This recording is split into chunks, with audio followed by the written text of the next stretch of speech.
midst of darkness, light that keeps us moving on and going on and ministering on when there's so much darkness around us and maybe darkness even in us. More than 350 kids and teens in Milwaukee.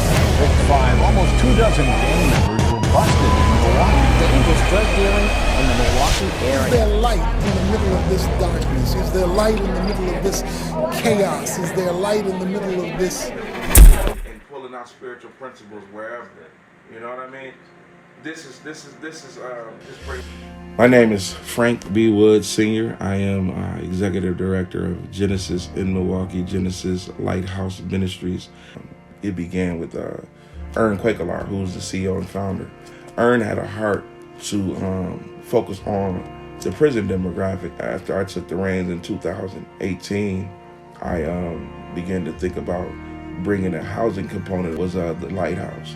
The whole concept of the Lighthouse came from a tour I took at North Point Lighthouse. Now we have the Genesis Lighthouse with the Lighthouse theme. Our guys are labeled light keepers. My son, who was the manager of the house, is the chief keeper, and their job is to really create camaraderie for brothers who are returning back to the community, continue the discipleship that began in the inside, that the camaraderie inside under biblical training would spill over into the community. And that's because they got to get out, and now they got to be the deterrent for those that are on the path that they were on that got them into prison. There's a verse in Malachi. It reads, "Behold, I will send you Elijah the prophet, and he will turn the hearts of the fathers to their children, and the hearts of the children to their father." And when I see that, that's one of the reasons why I minister to the men first. So, I came from a long line of street thugs. And so eventually that's where my life went, into the streets, and that's where I learned manhood at, or what I perceived to be manhood. And that eventually led me to drugs, using and selling drugs.